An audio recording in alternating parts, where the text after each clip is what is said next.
It was one of the most feared combat aircraft of World War II.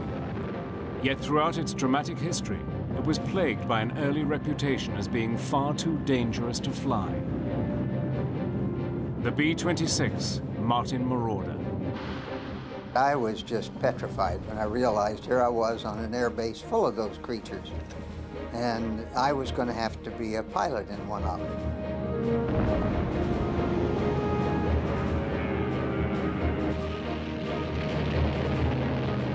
Now, for the first time, 60 years after its historic maiden flight, the true story of its journey from death trap to fearsome adversary can be told.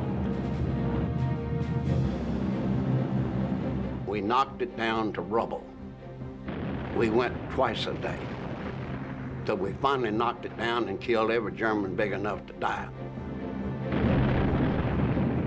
Using unique archive film and detailed color reenactments, Battle Stations enters the controversial and unpredictable world of the Martin B-26 Marauder.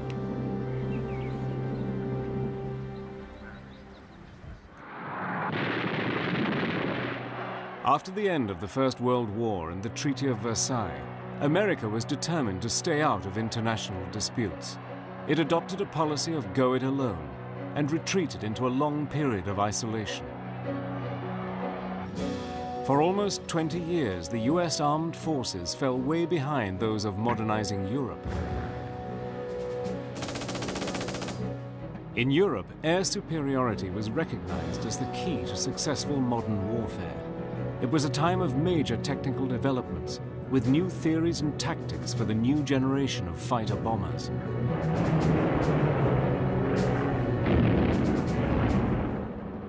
But by 1933, with Hitler's appointment as Chancellor, Germany had embarked on a rearmament program of epic proportions. The Nazi machine began to replace all its old warplanes and produce a new generation of bombers. Yet across the Atlantic, American aviation remained very much the world of the small-town barnstormers. Latest American aeronautical innovation was geared towards luxurious commercial use, with new stylish all-metal aircraft like the Boeing 247 and the DC-3. America's air power was simply not up to modern air combat standards. America pays too little attention to the rise of Nazism in Europe, and too late does it identify the danger of Japanese expansionism.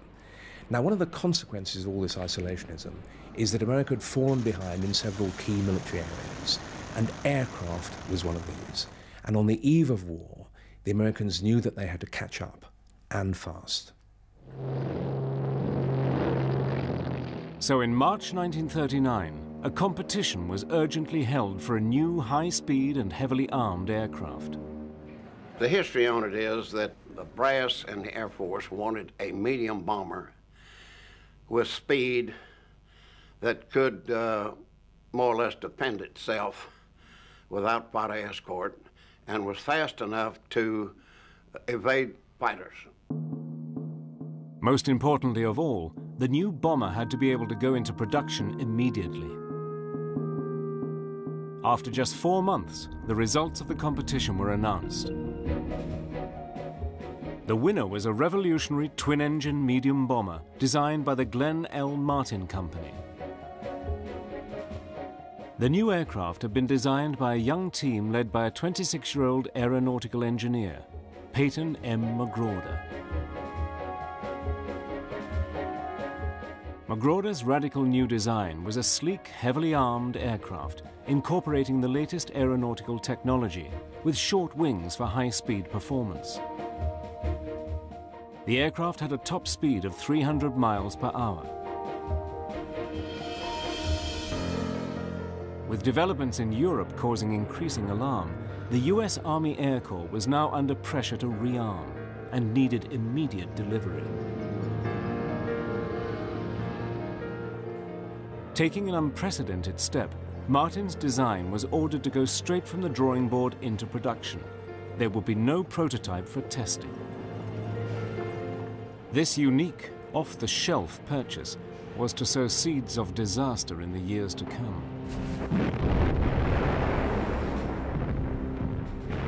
Just weeks after the contract was awarded, the expected war in Europe erupted. In a rush, the Army Air Corps ordered additional modifications of extra armor plating, torpedo racks, and a top gun turret, all of which substantially increased the weight of the aircraft.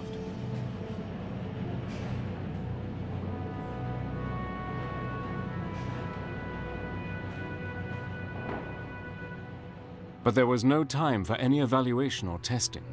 The very first of this new generation of warplanes were delivered straight to the US Army Air Corps.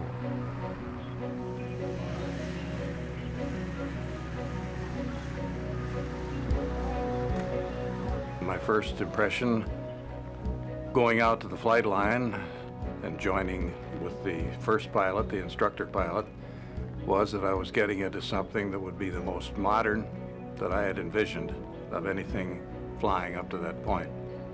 And so I knew that I was in something different when I first climbed into that cockpit area. My first impression that compared with what we'd been flying, it was a large aircraft. And I had had no experience in an airplane that size. Also, it looked somewhat formidable with its four-bladed props and its guns in the tail and guns around the body of the fuselage and a little gun in the navigator's compartment. So it was a forbidding-looking airplane. Cowl flaps open. Open. Marauder was an innovator and incorporated many new advanced design features, which included tricycle landing gear, an all-plexiglass nose, and the latest electrical bomb sight. Crew, stand by for takeoff. All right, here we go.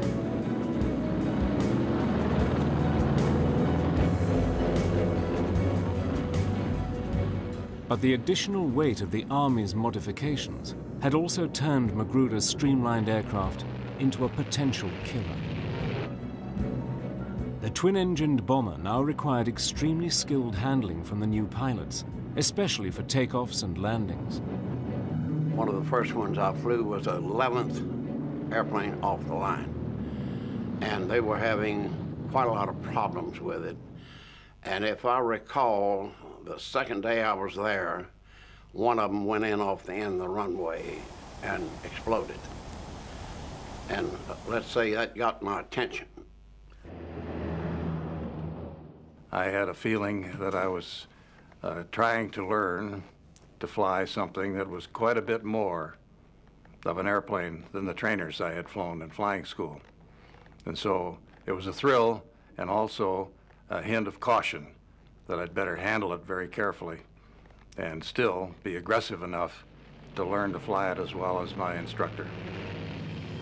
Due to the lack of testing, the new aircraft suffered from a series of problems. Nose wheel struts collapsed, hydraulic lines leaked, fuel lines clogged, and the yet untested four-bladed propellers regularly failed. To make matters worse, by the autumn of 1941, difficulties arose in material shortages in the defense industry. Aluminium and propellers were just not available.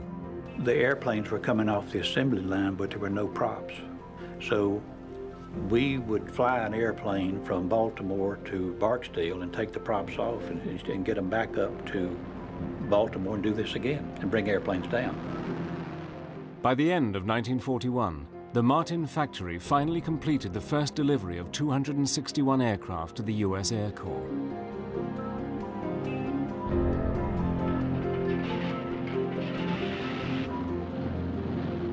The delivery was just in time to be deployed in the front line of American forces in the desperate days after Pearl Harbor. New pilots were now urgently needed for combat, but within months, this aircraft was proving too hot to handle, with an alarmingly high number of deadly accidents. The B-26 Marauder quickly gained the notorious reputation as the Widowmaker. I was just petrified when I realized here I was on an air base full of those creatures, and I was going to have to be a pilot in one of them.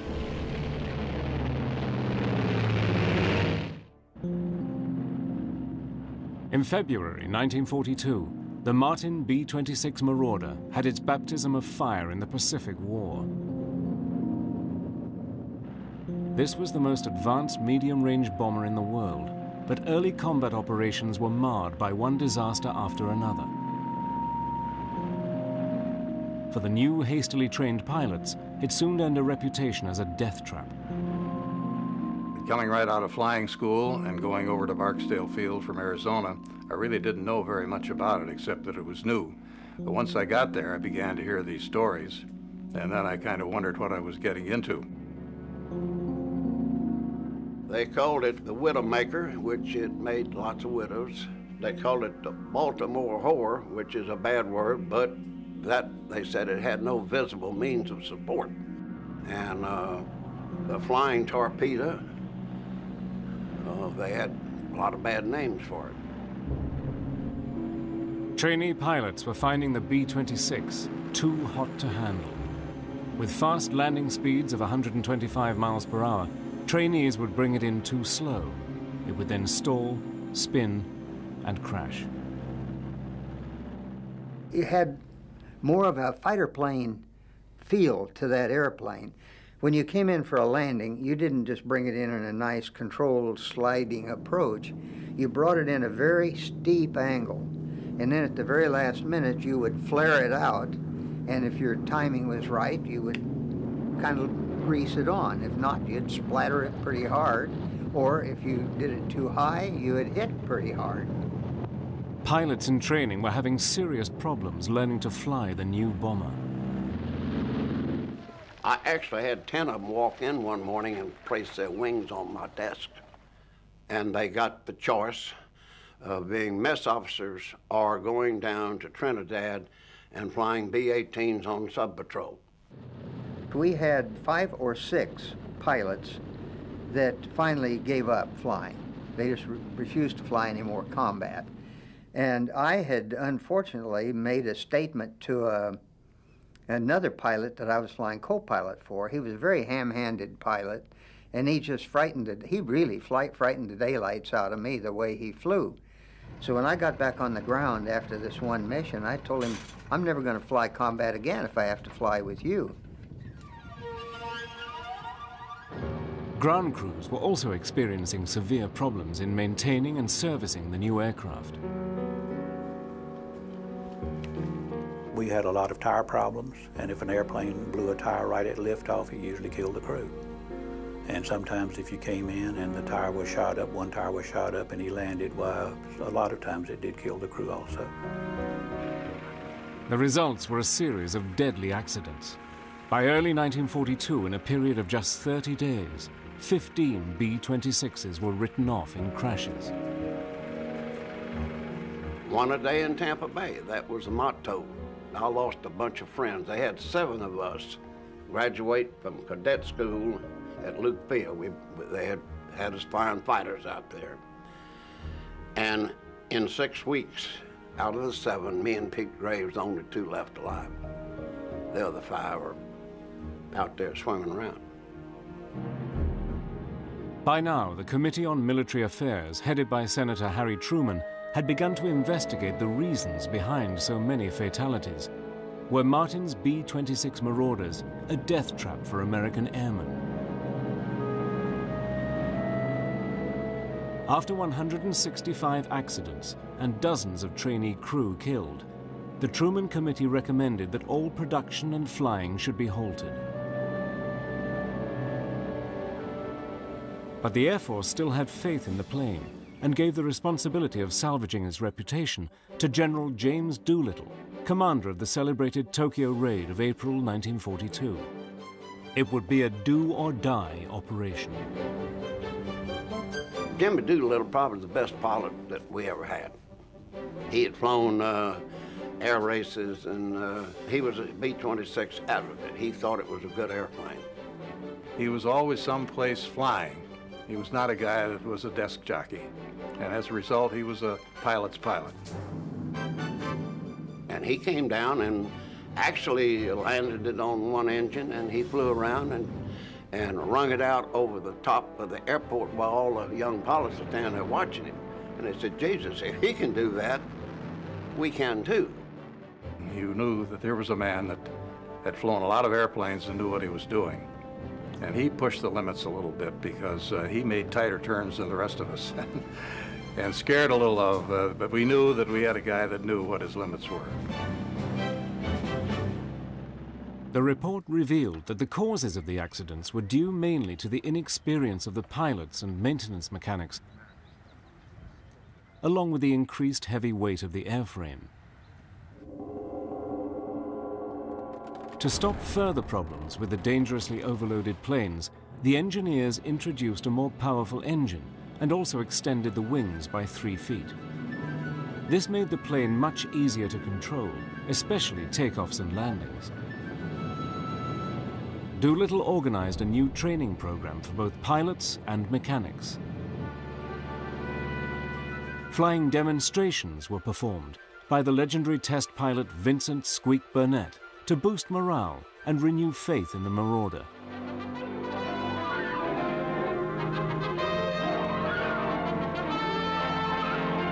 Here's the checklist, sir. Take a look, Jim. Since you're going to be a B-26 pilot, that's your Bible. Left landing gear and wheel well check. Well, that U-lock the crew member's removing is a safety precaution we have to prevent anyone from raising the landing gear while the ship's on the ground. You don't mean to tell me that's ever happened? That and worse. Now get on with that checklist and see that none of those other things ever happen to you. You fly her for a while, Jim. Get the feel of the controls. See how easily she handles. Controls are easy, aren't they? Smooth as a GI haircut. Doolittle's training program had rescued the B-26 from congressional action. But the stigma of the Widowmaker would not go away. The Marauder would have to prove its critics wrong where it mattered, in combat. And now the moment had come, as the B-26 Marauder headed for war in the deserts of North Africa.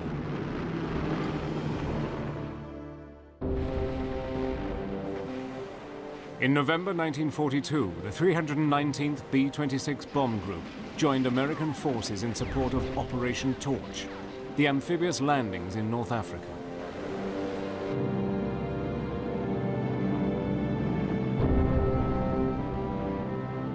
But using the new medium bomber for low-level ground attack operations could be disastrous. Early missions were riddled with organizational chaos. What happened in Africa that we had no strategy whatsoever. And there was no bombing strategy, there was no coordination, there was no photographs, maps of the target. They were hand-drawn maps.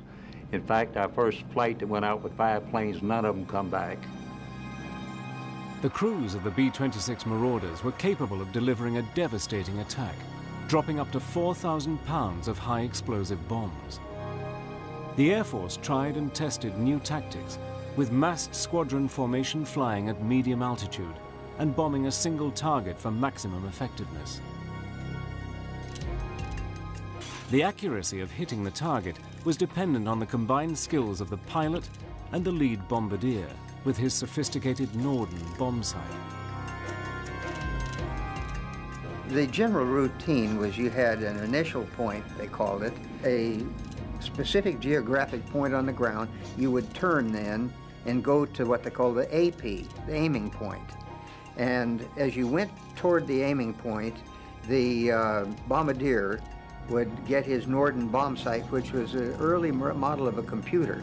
He would get it organized so that he'd say left, left, right, right, up, up, down, down, whatever, to get the pilot and that computer going together. The Norden bomb sight was one of the US Air Force's most secret weapons. This early computer calculated exactly when and where to drop the bombs, allowing for altitude, airspeed, and crosswinds. And so when you get to your point and you call the pilot and say, okay, I have it, and you go straight and level, and you look in front of you and it looks like thunderclouds, it's black, it's dirty. You feel like, and you almost could, that you could see the Germans at their gun positions. then we would go on through. All we could do is just sit there like this because the airplane was being flown by that computer. It's a moment of truth where everybody has to stop wiggling around trying to evade the flak and wade through it. You lean over, and when you do, you go for the eyepiece, and you're watching the crosshairs that are moving. You stop them, and that means you've corrected to the ground speed. And when they get together, the bombs are gone.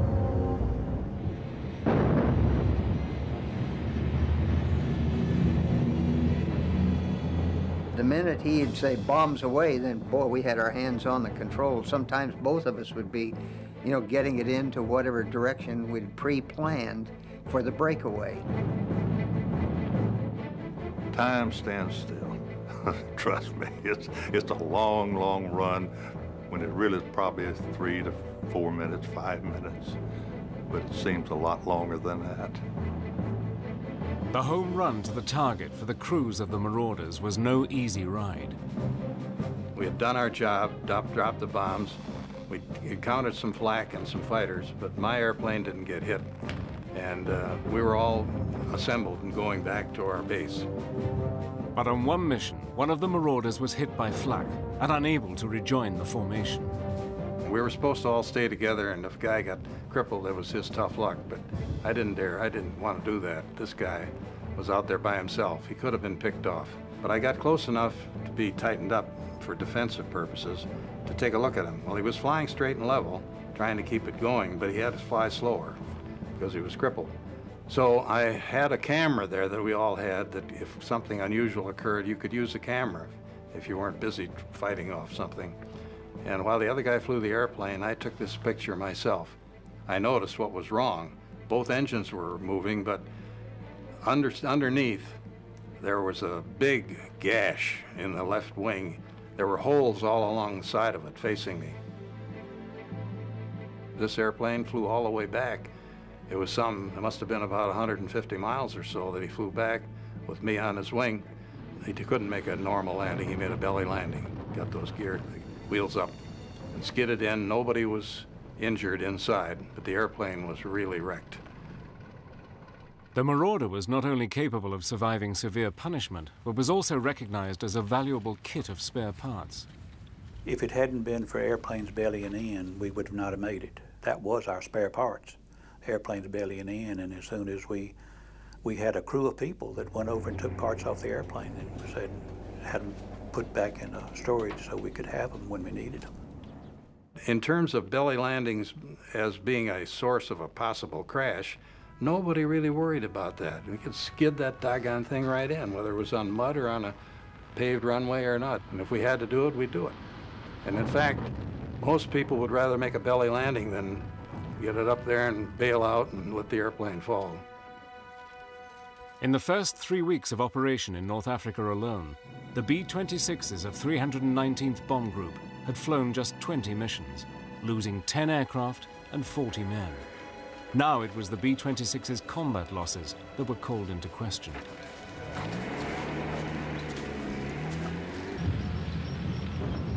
Within weeks, the American forces in North Africa had joined the British 8th Army in defeating the feared German Afrika Korps.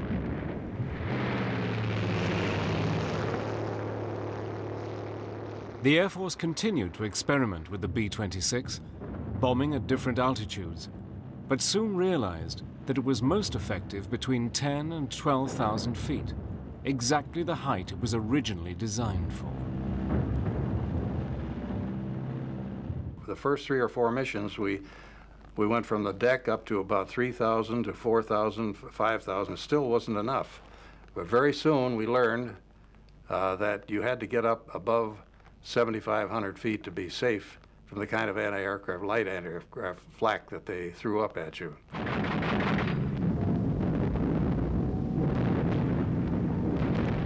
You knew you were going to be attacked coming out of the target area. So you had to get back into tight formation quickly so that your gunners would have the mass effect for the German planes who were coming trying to attack us. They'd like to have us scattered out and pick us off one at a time. And so we didn't want to have that happen. The B-26 Marauder had proved to be a tough and durable aircraft. We had them come back with half the tail shot away and engine shot out. And a 26 would absorb a lot of damage. It just seemed to me like that engine was well built. It would take a lot of beating. We had occasions where engines were shot out. We've been beat up any number of times where you get damage to the plane. There are even occasions where the crew, parts of the crews were killed. The plane came back. The Marauder was fast earning a reputation as a deadly precision bomber. And at the Casablanca Conference in January 1943, Winston Churchill persuaded Roosevelt to continue with the Mediterranean campaign to force Italy out of the war and draw German forces from the Russian front, preparing the ground for the invasion of France. In the Allied invasion of Italy, Martin's Marauders would add another deadly chapter to their history by taking part in one of the most famous and controversial conflicts of the Second World War, the Battle for Monte Cassino.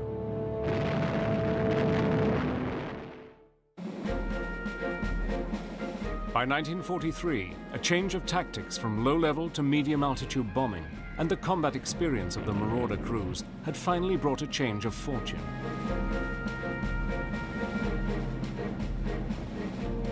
The Marauders were having increasing success on their bombing missions, but flying into enemy flak was always a terrifying experience. We could look ahead, and I remember saying to the pilot, I nudged him, I said, "What in the hell is that?" He looked at it and he said, "You've seen flak before." I said, "That's flak?" Well, here was this solid black band with red flashes all through it. Well, the Germans had already picked up our altitude, direction, and everything else, so they were just laying a barrage into our flight path. And I don't know how we got through that. I mean, you can almost walk on this stuff.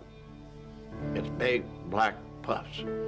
And when you have one where your airplane shudders, that means you done took on some of this stuff. When you could see flak, then it was reasonably close. When you could hear it, it was very close. When you could smell it or feel it, it was terribly close, within 40 feet of you.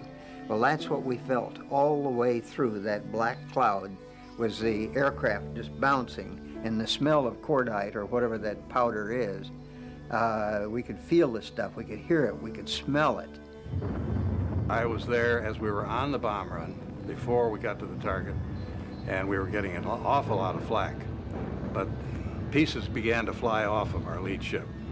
They were bouncing off of us. And it was a scary experience. I had to try to keep straight and level while we're trying to get on our target. But in doing that, and worrying about the bursts of flak that were coming all around, all of a sudden, I found there was a bump on my head, bang, like somebody hit me with a hammer, and knocked my goggles flying and whatever else I had on my head to protect my skull. But just, it was a sudden shock. And what had happened was that a piece of flak came right through plexiglass, right straight ahead of me. And of course, if I'd have been done like my grade school teachers used to say, sit up straight, Conlon, I'd have been dead and I would have gone right through here. Fortunately, I was a little slumped and it went right through here, grazed the top of my scalp, but it hit hard, drew a lot of blood. It was a shock. It was a surprise, and I knew I didn't know how bad it was, but I was not unconscious, so I could still function. But I had to get this blood stopped, and so the next thing happened was someone was bandaging me, and the other guy was flying the airplane till we could get back out of this flak, and fighters were now coming in too. I had a whopping headache for the next day, but other than that, I was okay.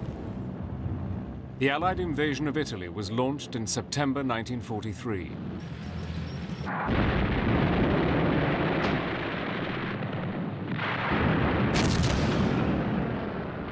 In an attempt to hold the threatened city of Rome, the Germans constructed a series of defensive lines.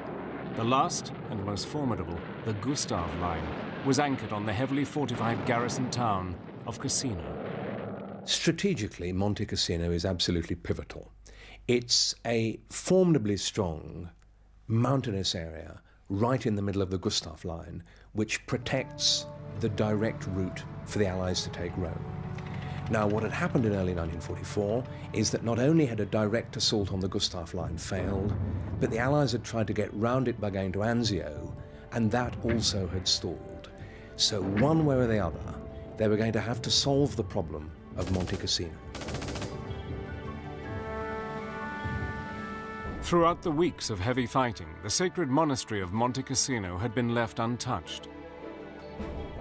This 5th century monastery, founded by St. Benedict, was internationally renowned as a place of holiness, culture, and art. But the Allies suspected that it was the base for the German defenders. In a highly controversial move, it was ordered to be destroyed. And of course, all the Catholic people and all totally freaked out because you ain't supposed to do that. You know, it's a shrine. Well, it ain't no shrine if the Germans are in there with machine guns killing our boys. Gentlemen, we all know the purpose of this operation against Cassino. The timing works like this, sir. The attack will be opened by medium bombers, beginning with the B-25s of the Tactical Air Force. Then come the heavies in waves of 15-minute intervals. Following the heavies, the B-26s will complete the attack. And during the briefing there, as I say, we had a Catholic chaplain get up and asked if any Catholic present, and there were some, you know, in every group. And the next question was, do you want to go? And if you don't want to, you don't have to. But the Pope said, give them hell. So we did. The sky was full of every kind of aircraft that I knew of in the whole Southern European theater. The B-17s, B-24s, the P-47 dive bombers, the Spitfires that we had covering us, the P-51s that had just come in. Everything was in the air. The Germans were firmly dug in, and as the formations of marauders approached Monte Cassino, the skies were ablaze with flak from the German guns. We're getting shot up pretty good, but you see, the pilot, he don't see a lot. In other words, he goes up there on the lead ship. Now, he flies the airplane up to this bomb run, and at that point, this northern bomb site takes over. Well, I remember seeing the casino. It was a white building sitting up there, and to me it looked like a white picket fence, you know, around it. And we made our bomb run, and as we was making our bomb run, we came in and we dropped our bombs, and I could see them exploding from one end to the other of the casino, and nothing but dust underneath there.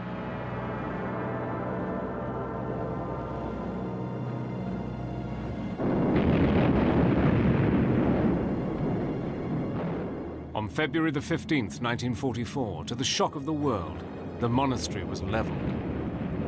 The accuracy of the B-26's bombing proved without a shadow of a doubt that if used properly, Martin's aircraft was a potent weapon. It was solid stone, you know.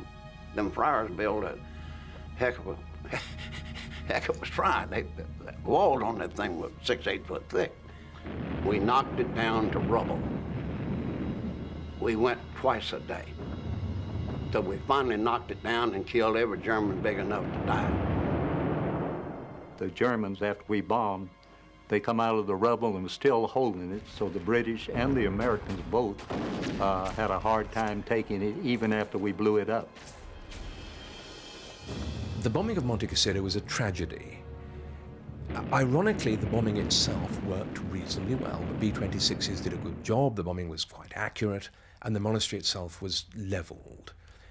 The Germans then occupied the ruins, and the Allies simply weren't able to get them out of the ruins. Thus, although the bombing worked in the short term, the Allied operation to smash a hole through the Gustav Line failed. It was, however, a turning point for the Marauder. The introduction of the new Norden bomb sight, the quality of bombs it could deliver, and the speed and handling of the aircraft had all combined to make it a formidable machine. The Marauder could now literally deliver bombs on a button. Following the Mediterranean campaign and the fall of Rome, the B-26 Marauder and its crew's reputation was growing from one victory to the next. Despite its notorious birth as the flying coffin, the Marauder was proving to be an outstanding aeroplane and feared adversary. The improved bombing accuracy and switch to medium-altitude tactics meant that the Marauders had now come into their own. D-Day would provide the Marauders with new challenges. The B-26s were called upon to soften up the enemy in an intense pre-landing bombardment. They played a key role attacking German troop movements, communications, and defenses. Marauders of the 9th Air Force fly over the invasion surface fleet, past the beachhead to strike at enemy concentrations. And when the Allies invaded southern France, the B-26s helped to neutralize the heavily fortified southern French ports of Bordeaux and Toulon. Designated as a fortress by Hitler, the port of Toulon was dominated by hundreds of shore batteries and anti-aircraft guns. If the harbor was to be captured, the guns had to be destroyed.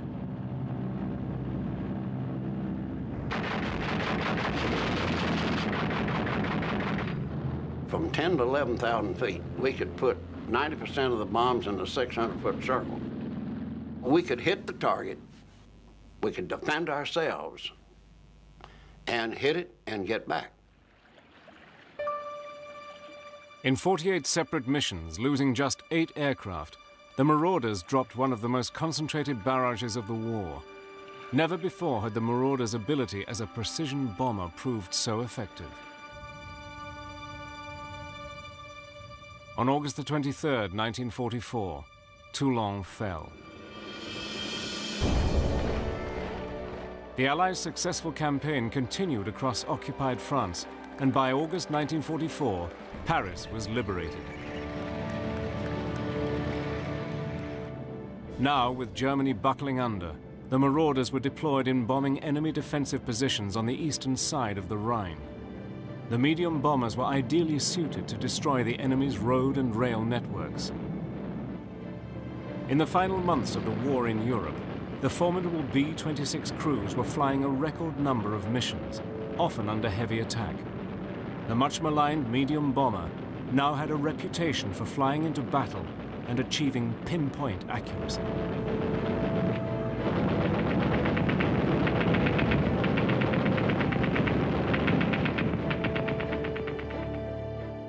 The Marauder was also admired by its crews for its strength and ability to take intense punishment. Towards the end of the war, on a bombing mission across the Rhine, B-26 bombardier Charles Meuse had an experience he will never forget. We were just 20 miles or so from Strasbourg, and we took a hit. Then the next hit, we got, I think, was in the Bombay. And at that point, we realized that we were hit. We were not going to make it. It was chaotic. You know, neither engine was doing what it was supposed to do. We had fire. I could see the fire. You know, there was no mystery about it. The co-pilot was sitting, trying to get out, which he couldn't, but his parachute strap had caught on the seat. The release to the co-pilot's seat was between the pedals. I could reach it. I did reach it. I pulled her sideways, and he went backwards. After successfully releasing the co-pilot, Meuse was able to make his escape from the bombardier's position. So we got the co-pilot. He was the first one out. We got him through. The top turret gunner was dead. The tail gunner and radio gunner made their dramatic escape, bailing out past the landing gear, leaving just Meuse and the pilot in the plane. We were trying to debate whether or not we would stay with the plane because we could see the Rhine River. and we could see safety and home. We finally got to the point saying, no, we're gonna take the way out, and out we went. I remember the tremendous quiet as you're hanging on a parachute, swinging gently in the breeze, you hope, and everybody's gone, everybody's left you. I was not heroic. I knew when I was caught, and I stopped and promptly showed my hands and stood still, and so then it was taken prisoner. Muse was captured along with the rest of his crew. They spent the last few months of World War II as prisoners of war. In May 1945, victory over Nazi Germany was complete. By the end of the war, the record of the Marauders was outstanding. Its bombing accuracy had made an important contribution to winning the war in Europe. The B-26 had made aviation history. With an enviable record for survival, its actual combat losses were fewer than any other Allied bomber in the war. Dogged by its reputation as a widowmaker from cradle to grave, this remarkable plane was tragically buried without the military honors it so richly deserved. With the war over in the late autumn of 1945, the 500 remaining B-26s were blown up for scrap in Germany. Ironically, the aluminium was collected to help rebuild the devastated German metal industry. I would say that considering its birth, when it came out and how many people it killed, it was a bad airplane. Now, as we learned to fly it, and as the mechanics learned to maintain it, it became a good airplane. You'd have holes all over the airplane and still it was flying. Come home on one engine, fly almost the whole distance on it. And that was a pleasant surprise. And so that we kind of loved that airplane after seeing what it did for us in so many missions. That was probably one of the greatest aircraft that we ever had in the military in those days. In terms of its ability to take a terrible, terrible beating. And that was one thing that made it tenable for us to fly that airplane and keep on flying it, because we knew that sucker would bring us back. You know, it might be hard getting back, but it would get us back.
Of course, coming right out of flying school and going over to Barksdale Field from Arizona, I really didn't know very much about it except that it was new.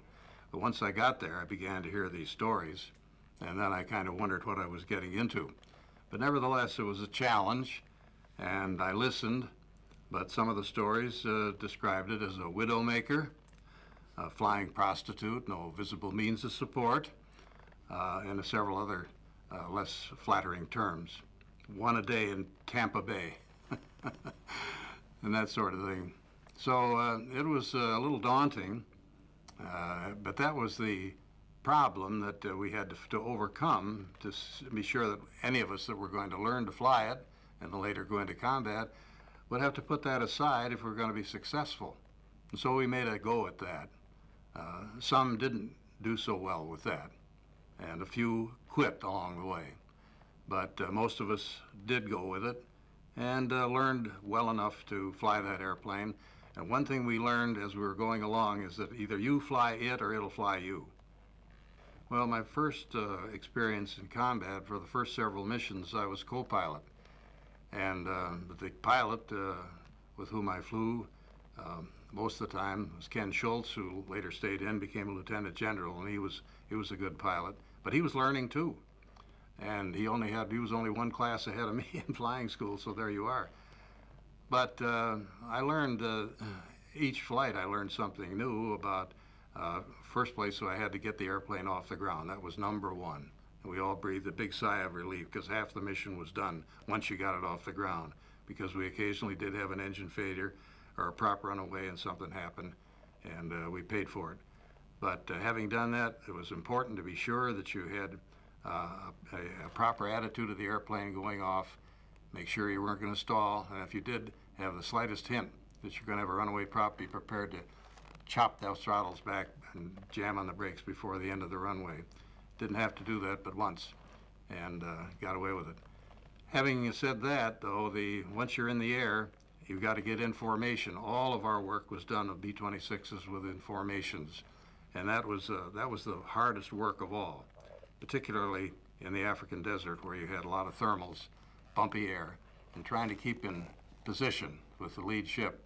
If you were in the lead ship, as I was several times, I was an alternate flight commander later on, you had to fly straight and steady so that the guys that are on your wing and behind you are not bouncing all over, going too rapidly forward or lagging back. You had to stay in close for safety.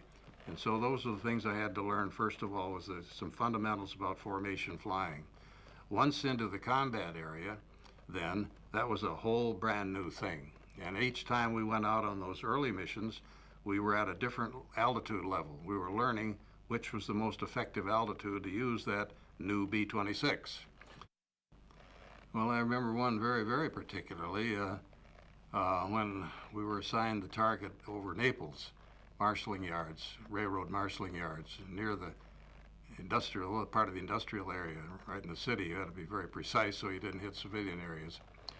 And that's the one where I was in the wing ship, to the right of our lead ship, which had our squadron commander and group commander in them, Colonel Greening and Colonel Diamond, or Captain Diamond.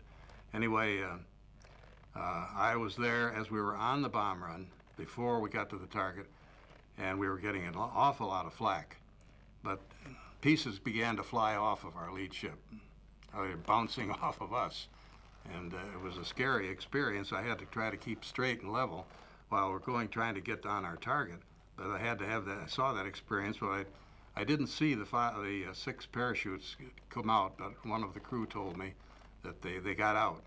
I found out they later were all captured. Nobody died in that. But that was my first, most exciting experience of that type. Then I had to go on. We had to hit our target without regard for the fact we were still exposed to all that flak, and finally got the bombs out and did hit the target. And then we peeled off and went on our way back and had a lot of fighter attack on the way back too. And actually, for further experience on that mission, I got personally hit by flak. I was of course trying to do evasive action before we were going to form up again and get together. But in doing that and worrying about the bursts of flak that were coming all around, all of a sudden I found there was a bump on my head, bang, like somebody hit me with a hammer and knocked my goggles flying and whatever else I had on my head to protect my skull. But just it was a sudden shock. And what had happened was that a piece of flak came right through the plexiglass, right straight ahead of me. And of course, if I'd have been done like my grade school teachers used to say, sit up straight, Conlon, I'd have been dead and I would have gone right through here. Fortunately, I was a little slumped and it went right through here, grazed the top of my scalp, but it hit hard, drew a lot of blood. First thing I did was, well, I had to keep the airplane going, but the other pilot with me, I put my hand up there and it was full of blood right away. So one of the crew members dumped what do they call that stuff? Sulfanilamide, yeah, on me. Well, what happened next was it was a shock. It was a surprise. It didn't terrify me, but it was a surprise. First time I'd had that experience, and I knew I didn't know how bad it was, but I was not unconscious, so I could still function. But I had to get this blood stopped, and so the next thing happened was someone was bandaging me, and the other guy was flying the airplane till we could get back out of this flak, and fighters were now coming in too. So they got that handled, and we managed to get beyond the range of the flak, and also fighters ran out of gas, and fortunately it didn't shoot us down. I got back and reported. I had a huge headache through the night and the next day for part of the day. But that was my experience, and two things on one mission. One, losing our squadron commander and group commander, and also getting personally hit was a rather frightening experience. Never forget the details of that mission. Well, they give a Purple Heart for any serious wound, not a hangnail or something, but this was serious enough in the opinion of the doctor that even though I wasn't knocked unconscious, that he had to bandage me up and so forth. And I could have had a semi-concussion for a while with that big headache. But so they decided to give me a Purple Heart, and a number of the others have got them too. And the funny thing about that, the piece of flak that hit me, I've still got it. And they dug it out of the seat right behind me. It's a piece about that big. And I still have it in the little box that my Purple Heart came from, and I show it to people from time to time as evidence that it really did hit me, and I survived it.